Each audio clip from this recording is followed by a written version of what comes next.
आज हम लोग क्लास 9 के परिमेय तथा अपरिमेय संख्या के बारे में पढ़ने वाले हैं तथा इसी में परिमेय संख्या का निर्माण जो हुआ है उसका उत्पत्ति एक वास्तविक संख्या, अवास्तविक संख्या, इन्हीं सभी संख्याओं को ओरिजिन पॉइंट जो है वो नंबर लाइन है, संख्या रेखा है। तो सबसे पहले आइए संख्या रेखा में किस किस नंबर का ओरिजिन हुआ है उस सबको जान लेते हैं। ठीक है, तो ये नंबर लाइन है जिसको बोलते हैं संख्या रेखा। संख्या रेखा उसे कहते हैं जिस लाइन को कहते हैं जिसमें सभी नंबर को रिप्रेजेंट कर सकते हैं। जैसे कि इसमें अगर बीच में जीरो रखते हैं, इधर -1 1 -2 हुआ, -3 हुआ, -4 हुआ, डैश करके -इन्फिनिटी तक जाता है। इधर वो पॉजिटिव 1 2 3 4 5 डैश करके +इन्फिनिटी तक जाता है। तो सबसे पहले हम लोग अगर मान लो इसी को कहते हैं नंबर लाइन। नंबर लाइन उसे कहते हैं जिससे हम संख्याओं को रिप्रेजेंट कर सके, दर्शा सकें। ठीक है, तो सबसे पहले मान लो कि 0.56 दर्शाना है, तो 0.56 का यहाँ देखेंगे कि 0 और 1 के बीच 56 आता है। तो इसमें से हम 100 टुकड़ा कर दें। कितना टुकड़ा कर दें? 100 टुकड़ा कर दें तो इसमें 56वां हिस्सा क्या आ जाएगा? 0.56 आएगा। अगर मान लेते हैं कि 0.2 ले लेते हैं तो ये क्या आएगा? 0 और 1 के बीच अगर हम 10 टुकड़ा कर दें और 10 टुकड़ा में जो 2वां हिस्सा होगा वो क्या आ जाएगा? 0.2 होगा। अगर मान लो कि हम 500 दर्शाना चाहते हैं तो 500 को हम इधर 500 में दर्शा सकते हैं। तो इस तरह सभी नंबरों को इसी नंबर लाइन में हम रिप्रेजेंट कर सकते हैं। लेकिन क्या √2 को हम दर्शा सकते हैं? तो √2 का क्या होता है value? 1.414 dash dash dash dash करके इन्फिनिटी टर्म्स होते हैं, लाखों टर्म तक। तो इन लाखों टर्म तक जाएगा तो ये क्या हम इसमें एग्जैक्ट वैल्यू निकाल सकते हैं? नहीं। तो एग्जैक्ट वैल्यू नहीं निकाल सकते हैं तो ये इसका कोई माप ले सकते हैं कि इसमें कितना टुकड़ा करें? लाख टुकड़ा करें, 1000 टुकड़ा करें? नहीं। तो ऐसे नंबर को दर्शाने के लिए हम लोग क्या करेंगे? फर्स्ट में 0 और 1 के बीच एक यूनिट ले लें और एक यूनिट हाइट ले लें। क्या कर दिए? एक यूनिट हाइट ले लें। ठीक है, एक यूनिट हाइट लेने के बाद अगर इसमें भी एक यूनिट हाइट ले ली, तब ये 0 से हम अगर इसको मिला दें तो ये क्या बन जाएगा? हाइपोटेन्यूस। अब हाइपोटेन्यूस ये है बेस और ये हो गया परपेंडिकुलर, ये हो गया हाइपोटेन्यूस। तो जब हाइपोटेन्यूस का स्क्वायर बराबर क्या हो जाता है? तब बराबर p² + b²। यानी कि इसमें लेंथ कितना है? 1 और इसका लेंथ कितना है? 1। तो ये क्या हो गया? 1² + 1² बराबर √2। इसका मान हो गया √2। अब इन √2 को मान दर्शाने के लिए इस नंबर लाइन में हम लोग क्या करेंगे? इसमें एक आर्क खींच देंगे, चाप। क्या खींच देंगे? चाप। ठीक है, अब ये चाप जहां नंबर लाइन को कटती है, जहां नंबर लाइन को कटती है उसी को हम लोग बोलते हैं √2 का मान। यानी कि √2 का मान 1 से ज़्यादा हो गया, 1.41, मतलब कि 1 से 1.5 से कम और थोड़ा इसी के लगभग आ गया। अगर √3 का मान निकाले तो फिर से हम लोग क्या करेंगे? 0 से √2 को निकाल लिया और √2 पे फिर एक यूनिट हाइट ले लिए। अब एक यूनिट हाइट लेने के बाद क्या करेंगे? इसमें मिला देंगे। अब ये हाइपोटेन्यूस स्क्वायर हो गया। अब फिर ये 1 का स्क्वायर हो गया तो हाइपोटेन्यूस बराबर क्या हो जाएगा? √2 का होल स्क्वायर प्लस 1 का स्क्वायर। तो फिर ये क्या हो जाएगा? √3 आ जाएगा मान। इसका मान क्या हो गया? √3। तो फिर यहाँ से फिर एक चाप खींच दिए तो फिर जहाँ पर कटती है वो क्या हो गया? प्रकार से एक चाप खींच दिए हैं इसमें, और जिस चाप जहाँ नंबर लाइन में कटती है वो क्या हो गया? √3 का मान। इसी तरह फिर √3, फिर √4 का, √5 का, इसी तरह करके इन्फिनिटी टर्म रूट तक निकाल सकते हैं। अगर मान लो कि अगर √n निकालना है तो हमेशा याद रखना है कि √n-1 का पहले निकालना पड़ेगा। ठीक है, अब आते हैं कि अगर मान लीजिए कि यहाँ पर तो तुम्हारा हाइपोटेन्यूस में अगर √2 का भी निकाल लिए तो क्या इसमें माइनस वाला निकाल सकते हैं? तो ये कभी अगर h² बराबर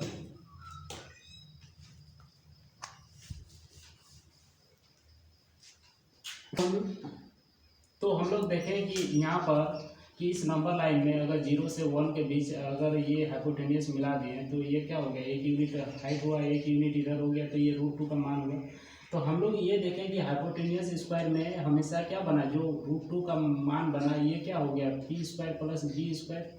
यानी कि इस अगर हम मान लीजिए कि इधर ले रहे हैं प्लस तरफ ले रहे हैं, प्लस इन्फिनिटी टर्म तक ये रूट को दर्शा रहे हैं, अगर नेगेटिव इन्फिनिटी टर्म तक भी रूट वाला को दर्शा सकते हैं। तो उनको चेक करने का तरीका है कि मान लीजिए कि √2 का मान क्या हो गया, प्लस माइनस का होल स्क्वायर प्लस माइनस का होल स्क्वायर, यानी कि इन दोनों का स्क्वायर भी यहाँ पर भी क्या आएगा, हाइपोटेन्यूस का स्क्वायर भी प्लस माइनस का स्क्वायर होगा। यानी कि अगर माइनस वाला टर्म को भी अगर स्क्वायर करेंगे तो वो भी क्या देगा, पॉजिटिव देगा, और नेगेटिव वाला में भी हमेशा पॉजिटिव देगा। तो ऐसे कंडीशन में क्या √2 के अंदर माइनस वाला संभव हो सकता है, इसमें संभव हो सकता है, नहीं हो सकता है। क्यों नहीं संभव हो सकता है, क्योंकि अगर मान लीजिए कि √2 का मान निकाल रहे हैं तो ये हमेशा क्या दे रहा है, पॉजिटिव दे रहा है। अगर ये मान क्या दे रहा है, हमेशा पॉजिटिव दे रहा है, क्योंकि अगर ये स्क्वायर भी करेंगे तो ये क्या हो जाएगा, पॉजिटिव हो जाएगा। तो ऐसे में इस नंबर को हम लोग दर्शा नहीं पाएंगे, ठीक है। तो इसका रूट का माइनस का मतलब हो गया कि इसको ये एक इमेजिन नंबर है, एक इमेजिनरी है, जो एक कल्पनाशील, जिसको बोलते हैं कि इमेजिन कर लेते हैं ऐसे नंबर को। ये नंबर कभी संभव ही नहीं हो सकता है। अगर मान लो पाइथागोरस में अगर इसका स्क्वायर भी करेंगे तो ये हमेशा पॉजिटिव ही रहेगा, नेगेटिव नहीं रहेगा। तो ऐसे नंबर को हम लोग अब नंबर को दो भागों में बांटते हैं, और अगर नंबर को अगर हम दो भागों में बांटेंगे तो ये क्या होगा, एक रियल नंबर हो जाएगा, एक इमेजिनरी नंबर हो जाएगा।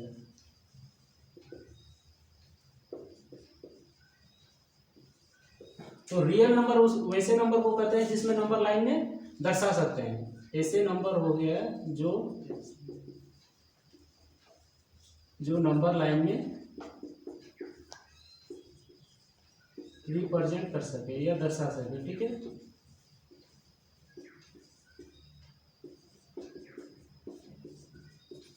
और इमेजिनरी नंबर को ऐसे नंबर को रखते हैं जिसमें हम लोग इमेजिन करते हैं, सिर्फ इसको नंबर लाइन में हम दर्शा ही नहीं पाएंगे, उसको खाली सिर्फ इमेजिन करके रख लिए हैं। तो इसमें इमेजिनरी नंबर को अंदर क्या हो जाएगा, -√2।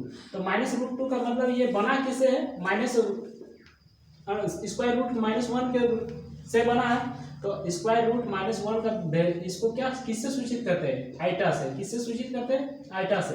तो अगर आइटा को स्क्वायर कर दे तो ये क्या हो जाएगा, -1। तो -1 आने के कारण ये है कि जब भी हम लोग नंबर को, अगर किसी नंबर को स्क्वायर कर दे तो ये हमेशा क्या देगा, पॉजिटिव देगा। क्या देगा, अगर स्क्वायर कर दे तो हमेशा क्या देगा, पॉजिटिव देगा, पॉजिटिव देगा। और ऐसे नंबर को अगर स्क्वायर कर दे तो नेगेटिव देगा। क्या देगा, नेगेटिव देगा। क्या देगा, नेगेटिव, ठीक है। तो हम लोग ये दोनों नंबरों को मिला के कौन सा नंबर बनता है, कॉम्प्लेक्स नंबर। कौन सा नंबर, कॉम्प्लेक्स नंबर। इसी को बोलते हैं सम्मिश्र संख्या। क्या बोलते हैं, सम्मिश्र संख्या, सम्मिश्र संख्या। अब कॉम्प्लेक्स नंबर क्या होता है, a + ib के फॉर्म में होता है, जिसको बोलते हैं a एक रियल नंबर हो, a एक रियल नंबर हो, और i क्या हो, इमेजिनरी नंबर। मतलब इमेजिनरी नंबर और रियल नंबर को दोनों को मिला दे तो ये क्या बन जाएगा, कॉम्प्लेक्स नंबर, जिसको बोलते हैं सम्मिश्र संख्या, ठीक है। तो सम्मिश्र संख्या को क्या कहेंगे कि वैसे नंबर जो रियल नंबर भी हो, रियल नंबर और इमेजिनरी नंबर को मिला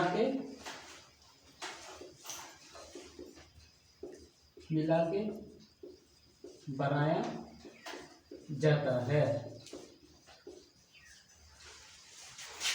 अब हम लोग जान गए कि रियल नंबर किसको कहेंगे। मान लो कि अगर हम रियल नंबर बोले तो रियल नंबर में अगर मान लीजिए कि एग्जांपल अगर बोले कि 2, तो इस नंबर लाइन में अगर ये नंबर लाइन है तो ये 0 हो गया, ये 1 हो गया, 2 हो गया, तो 2 तो हो गया रियल नंबर, क्योंकि इसको दर्शा पा रहे। अगर हम मान लीजिए -3 बोले तो -3 भी रियल नंबर हो गया। क्यों हो गया, -1 -2 -3 इसको भी रिप्रेजेंट कर रहे। तो ऐसे नंबर जिसको नंबर लाइन में रिप्रेजेंट कर सके उसको रियल नंबर में रखेंगे। तो दुनिया में जितने भी नंबर बने हुए ये 9 डिजिट से ही मिलकर बने हुए और एक 0। तो इन्हीं सभी नंबरों से क्या बना है, सभी नंबर का निर्माण हो गया है, ठीक है।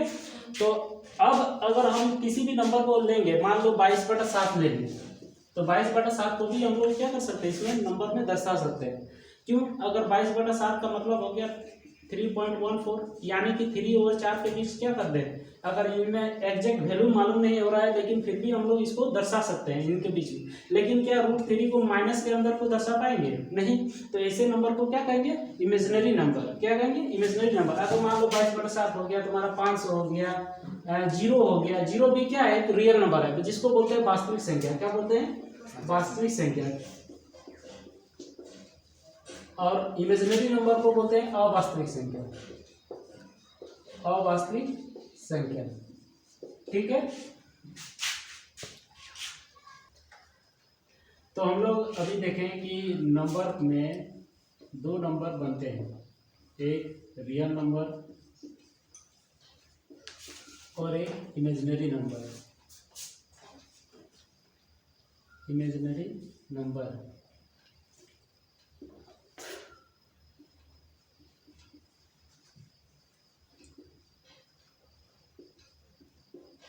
तो रियल नंबर किसको कहेंगे ना? वैसे नंबर जिसको नंबर लाइन में एग्जिस्ट कर सकते हैं, रिप्रेजेंट कर सकते हैं। और इमेजिनरी नंबर किसको कहेंगे? जो रियल जो नंबर को नंबर लाइन में हम लोग एग्जिस्ट नहीं कर सकते हैं, जिसको दर्शा नहीं सकते, रिप्रेजेंट नहीं कर सकते। तो ऐसे नंबर को क्या कहेंगे? Imaginary number. क्या कहेंगे? इमेजिनरी नंबर, ठीक है। तो यहाँ देखें कि नंबर लाइन में रिप्रेजेंट कर सकते हैं, ठीक है, रिप्रेजेंट कर सकते हैं। और इसमें क्या करेंगे? नंबर लाइन में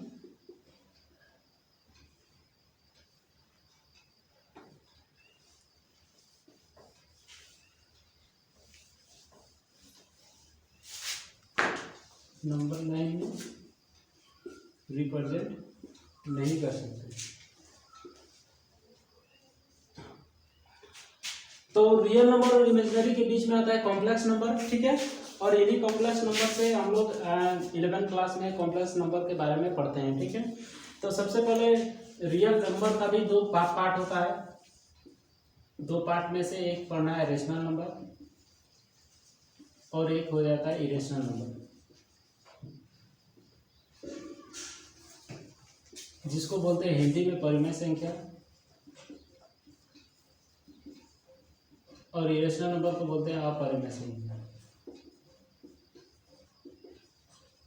तो परिमेय संख्या वैसे नंबर को कहते हैं जो P/Q के फॉर्मेट में है। सबसे पहले क्या हो? P/Q के फॉर्मेट में है, P/Q के फॉर्मेट में हो। और एक कंडीशन ये है कि Q नॉट इक्वल टू 0 हो, ठीक है।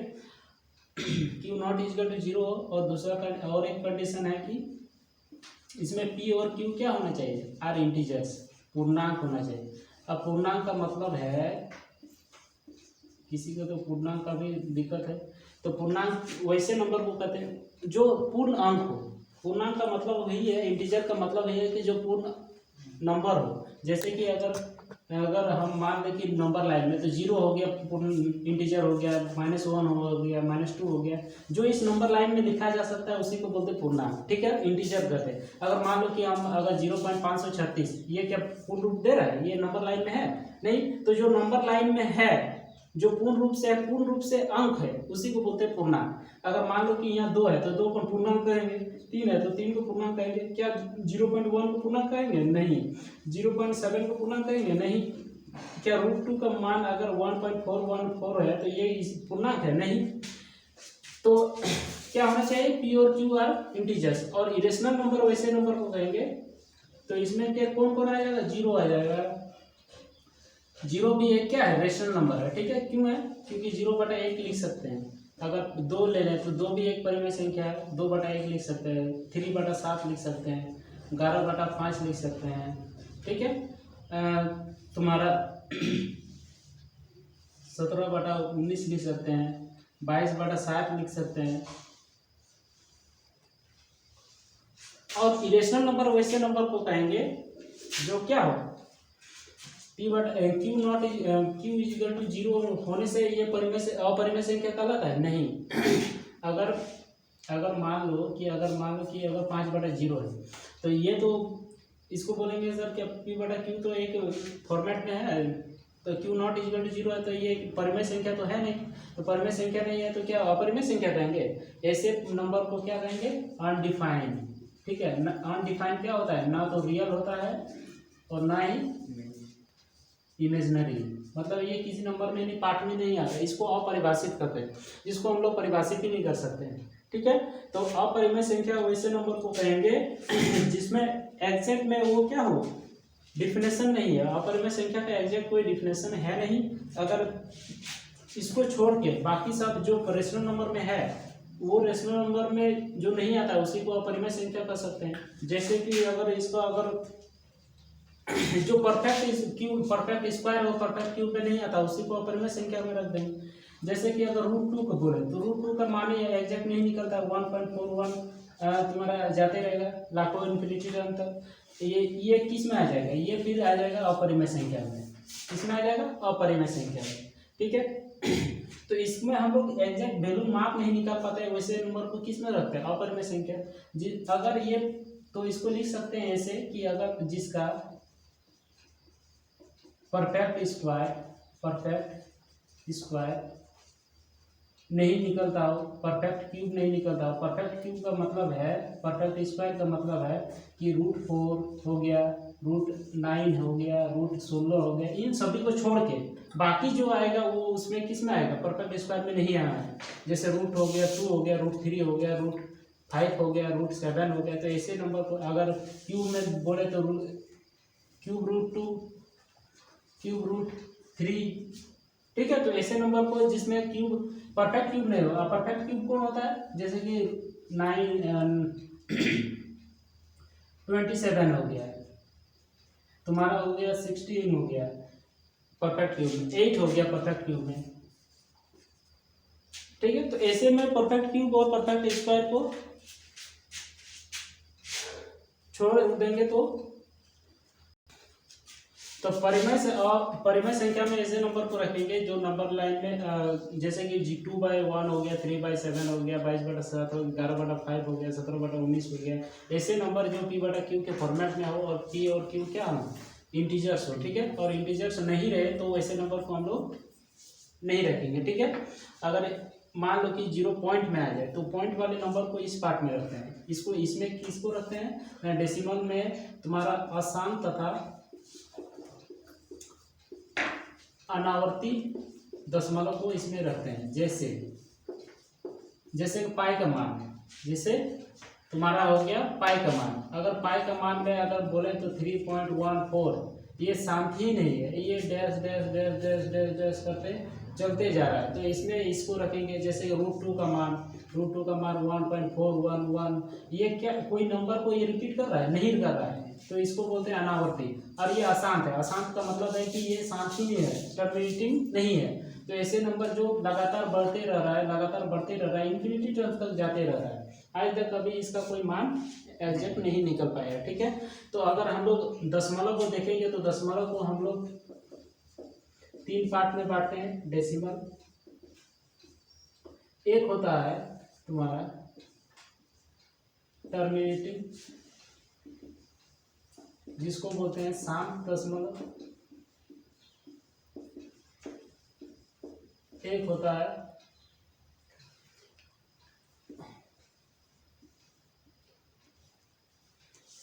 टर्मिनेटिंग। तो हम लोग देखें कि दशमलव का 3 भाग होता है, एक टर्मिनेटिंग जिसको बोलते हैं शांत दशमलव, एक होता है नॉन टर्मिनेटिंग बट रिक्वायरिंग अशांत पर आवर्ती दशमलव, और एक होता है अशांत तथा अनावर्ती दशमलव। ठीक है, तो टर्मिनेटिंग जो डेसिमल है, टर्मिनेटिंग डेसिमल किसको कहेंगे, जैसे कि मान लो कि कोई नंबर है, जैसे कि मान लो कि 0.4127 हो गया, तो ये एक लिमिट हो गया, मतलब जिसका अंत हो गया, तो इसको बोलते हैं टर्मिनेटिंग, जो शांत हो गया। अब उसके बाद ना आगे बढ़ रहा है, ना ही ये आवर्ती हो रहा है। आवर्ती का मतलब रिक्वेरिंग, ना ही 7 इस तरह करके नहीं आ रहा है। तो ऐसे में ऐसे डेसिमल्स को किस में रखेंगे, शांत दशमलव में। किस में रखेंगे, शांत दशमलव में। ठीक है, 0.4121 हो गया तुम्हारा, अगर मान लो 7.1347 जो शांत है, एकदम शांत बैठा और कहीं भागेगा नहीं आगे की। तो इसका अगर देखेंगे तो ये अगर मान लो कि अगर ये जो फ्रैक्शन के रूप में होता है कि मान लो ये फ्रैक्शन में एन और डी के फॉर्मेट में रहता है, इसको बोलते हैं न्यूमरेटर, इसको बोलते हैं डिनोमिनेटर, इन्हीं को फ्रैक्शन बोलते हैं। तो जब ये डिनोमिनेटर अगर 2 का पावर n हो, मतलब 2 और या फिर 5 का पावर m हो, यानी कि जो डिनोमिनेटर है, जो अंश हर है, जो हर है वो हर अगर 2 से डिवाइड हो रहा है अंश को, या फिर 5 को डिवाइड हो रहा है अंश को, या फिर दोनों को मिला के अगर फॉर्मेट में अगर डिवाइड हो रहा है, जैसे कि अगर मान लो कि 10/2 तो ये अशांत आएगा। अगर मान लो कि 15/10 हो गया तो ये शांत आएगा। ये 2 और 5 का फॉर्मेट है, देखो 2 और 5 का फॉर्मेट है, इसमें 2 आ रहा है, या तो 2 आए या तो 5 आए नीचे में, या फिर 2 और 5 का पावर में आए, या फिर 2 और 5 भी आए। तो ऐसे में शांत दशमलव का निर्माण होगा। किसका होगा? शांत दशमलव। अशांत पर और अनावर्ती दशमलव वैसे नंबर को कहेंगे जो रिक्वेरिंग कर रहा है। रिक्वेरिंग का मतलब है कि वैसे नंबर जो बार बार रिपीट हो रहा है, ठीक है। आवर्ती का मतलब बार बार रिपीट होना, जैसे कि मान लो कि 0.333333 ये रुक भी नहीं कर रहा है, तो इसका क्या करते हैं, शॉर्टकट से 0.3 के ऊपर बार लगा देते हैं। जिस नंबर पे रिपीट हो रहा है उसी नंबर में हम लोग बार लगा देते हैं, ठीक है।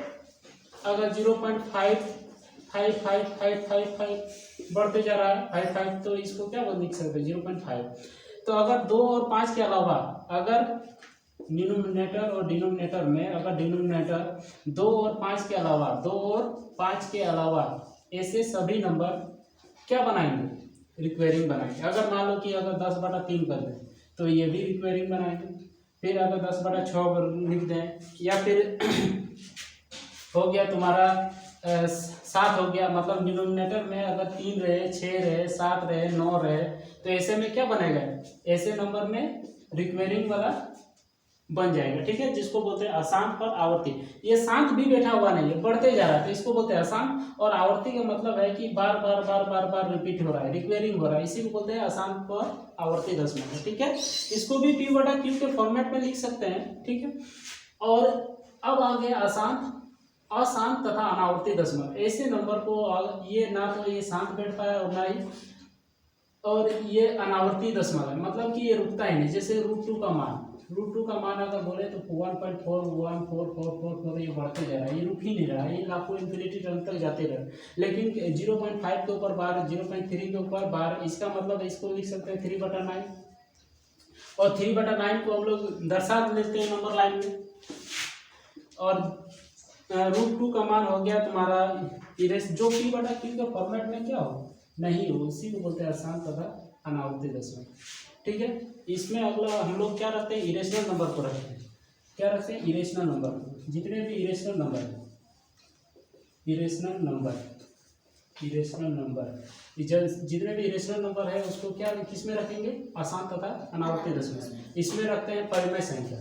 ये P/Q जैसे 3/9 हो गया, या फिर मान लो कि यहाँ पर 5 होता 12, तो इसको क्या लिख सकते हैं 55/99। तो यानी कि ये 55/99 को किस में लिख सकते हैं, P/Q के फॉर्मेट में, और दोनों क्या है, पूर्णांक है, इंटीजर है। तो ऐसे में हम लोग क्या किस में ये रख सकेंगे, परिमेय संख्या में, रेशनल नंबर। तो रेशनल नंबर अगर डेसिमल में आ जाए तो ये एक आता है नॉन टर्मिनेटिंग बट रिक्वेरिंग और टर्मिनेटिंग डेसिमल। इसमें भी P/Q के फॉर्मेट में लिख सकते हैं, क्योंकि ये तो शांत होता है।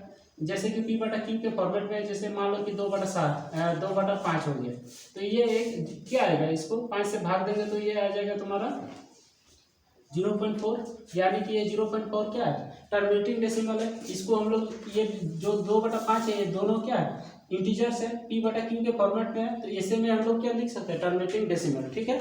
और अशांत तथा अनावर्ती दशमलव में ऐसे में हम लोग √2 का मान अगर क्यूब 3 में स्क्वायर रूट के अंदर रख दें इसको, या फिर 3 में रख दें, तो ऐसे नंबर को हम लोग जो परफेक्ट क्यूब में और परफेक्ट स्क्वायर को छोड़ के बाकी सभी नंबरों को इसमें क्या रख सकते हैं, अंडर रूट के अंदर और अंडर क्यूब के अंदर, इसको अशांत तथा अनावर्ती दशमलव रख सकते हैं। सिर्फ क्या नहीं हो इसमें, परफेक्ट स्क्वायर। परफेक्ट स्क्वायर का मतलब है कि जो पूर्ण रूप से वर्ग, और ये पूर्ण रूप से वर्ग नहीं हो, वैसे नंबर को इसमें रखते हैं, पूर्ण रूप से वर्ग नहीं हो, मतलब √2 हो गया, √3 हो गया, √5 हो गया, √9 नहीं होगा इसमें, √4 नहीं होगा इसमें, √7 हो गया। या फिर 2 का पावर क्यूब हो गया, अंडर क्यूब तुम्हारा 3 हो गया।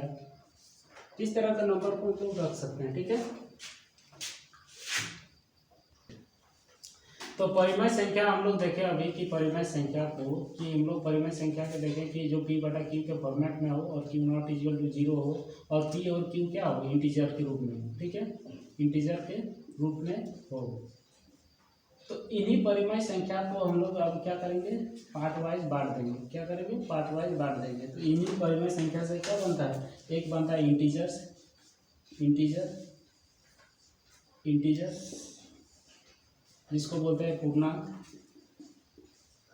और एक होता है डेसिमल। तो अभी हम लोग दशमलव के बारे में तो बता दिए कि दशमलव में 3 पार्ट होता है, एक होता है टर्मिनेटिंग, नॉन टर्मिनेटिंग और फिर रिक्वेरिंग, और एक होता है नॉन टर्मिनेटिंग नॉन रिक्वेरिंग, ठीक है, जिसको बोलते हैं एक शांत दशमलव, एक तुम्हारा हो गया तुम्हारा अशांत तथा आवर्ती दशमलव, एक होता है अशांत तथा अनावर्ती दशमलव, ठीक है। तो इन्हीं नंबर डेसिमल में तो हम लोग पार्ट वाइज बांट दिए। एक टी होता है जिसको बोलते हैं शांत दशमलव, एक होता है तुम्हारा नॉन टर्मिनेटिंग रिक्वेरिंग, और एक होता है नॉन टर्मिनेटिंग नॉन रिक्वेरिंग, ठीक है। तो डेसिमल के अब हम बात करते हैं पूर्णांक की, ठीक है। इंटीजर किसको कहते हैं, तो इंटीजर सबसे पहले जानना होगा कि इंटीजर को नंबर लाइन से, तो हम शुरू में बता दिए कि पूर्णांक वैसे नंबर को कहते हैं जो पूर्ण रूप से अंक हो, जो नंबर लाइन में डायरेक्ट दिखता हो। जैसे कि अगर 0 बोले तो ये एक पूर्णांक हो गया, इधर -1 हो गया, -2 हो गया, -3 हो गया, -4 हो गया, इधर -5 हो गया, dash dash dash dash minus infinity तक हो गया, इधर हो गया +1, इधर +2, 3, 4, 5, इधर हो गया तुम्हारा पॉजिटिव इन्फिनिटी की तरफ। तो जो -1 से इधर हो गया इसको बोलते हैं नेगेटिव इंटीजर्स। क्या कहते हैं, नेगेटिव इंटीजर्स, ऋणात्मक पूर्णांक। क्या कहते हैं, ऋणात्मक पूर्णांक। और ये +1 से इधर हो गया तुम्हारा धनात्मक पूर्णांक। क्या कहते हैं, धनात्मक पूर्णांक। क्या कहते हैं, धनात्मक पूर्णांक, पॉजिटिव इंटीजर। और 0 अपने आप में ही एक कंप्लीट इंटीजर है। 0 क्या है, अपने आप में ही एक कंप्लीट इंटीजर है। 0 को ना तो हम लोग नेगेटिव दर्शा सकते हैं, ना ही पॉजिटिव दर्शा सकते हैं, इन दोनों नहीं है। 0 अपने आप में ही एक कंप्लीट इंटीजर है, इस कारण से इसको किस में रखते हैं, 0 को 0 इंटीजर है, किसमें रखते हैं, 0 इंटीजर में, ठीक है, 0 इंटीजर में, ठीक है। तो ये हो गया तुम्हारा शून्य पूर्णांक, इधर हो गया ऋणात्मक पूर्णांक, इधर हो गया धनात्मक पूर्णांक, ठीक है। और डेसिमल में तो हम लोग पढ़ ही लिए। तो अब 0 को अगर मान लो तो हम लोग अभी देखें कि नेगेटिव इंटीजर किसको कहेंगे, तो यहाँ लिखेंगे नेगेटिव इंटीजर, ऋणात्मक पूर्णांक किसको लिखेंगे ना, -1 हो गया, -2 हो गया, -3 हो गया, डैश डैश डैश, जो माइनस इन्फिनिटी तक जाएगा उसको बोलते हैं नेगेटिव इंटीजर। अब पॉजिटिव इंटीजर किसको कहेंगे, पॉजिटिव इंटीजर इसको कहेंगे जो पॉजिटिव में है, +1 हो गया, +2 हो गया, +3 हो गया, dash dash dash plus infinity तक। और एक देखें कि 0 इंटीजर अपने आप में ही एक कंप्लीट इंटीजर है, इस कारण से इसको किस में रखते हैं, ये ना तो पॉजिटिव रहता है ना ही नेगेटिव रहता है, 0 नहीं, कोई रिलेशन नहीं, ये न्यूट्रल होता है, एक पर रहता है, जिसको बोलते हैं उदासीन, ठीक है। तो अगर हम लोग नॉन नेगेटिव की बात करें, तो नॉन नेगेटिव इंटीजर, अगर नॉन नेगेटिव इंटीजर की बात करें ना, नॉन नेगेटिव इंटीजर का मतलब है कि सभी नेगेटिव नंबर को छोड़ दें तो वो हो गया नॉन नेगेटिव इंटीजर। जैसे कि मान लो कि नॉन नेगेटिव इंटीजर को ही क्या कहते हैं, होल नंबर। क्या कहते हैं, होल नंबर मतलब इसमें नेगेटिव को छोड़ देंगे, तो कौन बचा, ये 0 से लेके इधर पॉजिटिव बचा, यहाँ से बता नॉन नेगेटिव इंटीजर। अगर इधर से 0 को इधर ले लेंगे तो ये हो जाएगा नॉन पॉजिटिव इंटीजर, ठीक है। तो हम लोग 0 ले लेंगे इधर, ये इसको हम मिटा देंगे तो इधर हो गया तुम्हारा नॉन नेगेटिव इंटीजर, ठीक है। तो 0 हो गया, 1 हो गया, 2 हो गया, 3 हो गया, dash dash dash dash dash infinity तक। अब इन्हीं 0 से लेके जो नंबर 0 से स्टार्ट हो इसी को क्या कहते हैं, होल नंबर। इसीलिए बोले कि नॉन नेगेटिव इंटीजर को ही होल नंबर कहते हैं, ठीक है। तो इंटीजर से ही हम लोग का संपूर्ण संख्या का निर्माण हुआ, जिसको बोलते हैं पूर्ण संख्या या संपूर्ण संख्या। और इन्हीं जो 0 से स्टार्ट होके प्लस इन्फिनिटी तक जाते रहा तो उसको बोलते हैं होल नंबर, पूर्ण संख्या। और अगर 1 से स्टार्ट हो जाए तो उसको क्या कहेंगे, 1 2 3 4 इन्फिनिटी तक जाएगा तो उसको क्या कहेंगे, जिसको बोलते हैं पॉजिटिव इंटीजर। इन्हीं पॉजिटिव इंटीजर को ही क्या कहेंगे, नेचुरल नंबर। क्या कहेंगे, नेचुरल नंबर, नेचुरल नंबर, प्राकृतिक संख्या। और इन्हीं प्राकृतिक संख्या से ही सब नंबर का निर्माण होता है। जैसे कि तुम्हारा प्राकृतिक संख्या से ही सम संख्या, विषम संख्या, अभाज्य संख्या, भाज्य संख्या, इन सभी संख्याओं को इन्हीं में पढ़ते हैं, प्राकृतिक संख्या। तो 0 से स्टार्ट होने के कारण ये इन हो गया होल नंबर, ठीक है। और अगर नॉन पॉजिटिव इंटीजर की बात करें, नॉन पॉजिटिव इंटीजर पे, तो ये इसमें रखेंगे 0 से -1 -2 -3 10 10 10 10 तुम्हारा हो गया -इन्फिनिटी तक, ठीक है। तो आज हम लोग सीखे कि वास्तविक संख्या किसको कहते हैं, अवास्तविक संख्या किसको कहते हैं। इसी में हम लोग सीखे हैं कि उन्हीं वास्तविक संख्या से हम लोग परिमेय संख्या में आए, अपरिमेय संख्या में आए। फिर परिमेय संख्या में ही 2 पार्ट देखे हैं कि परिमेय संख्या से बना है पूर्णांक, जिसको बोलते हैं इंटीजर, और एक होता है डेसिमल पार्ट, जिसमें डेसिमल पार्ट के बारे में 3 टर्म है। और इसके बाद पूर्णांक में भी हम लोग 3-4 पार्ट किए हैं कि इस पूर्णांक को अगर 0 इंटीजर कहते हैं, इधर में नेगेटिव इंटीजर कहते हैं, पॉजिटिव इंटीजर कहते हैं। इसके बाद आज हम लोग पूर्णांक तक ही रखते हैं। इसके बाद हम लोग परिमेय तथा अपरिमेय संख्या के क्वेश्चन को लेकर करेंगे।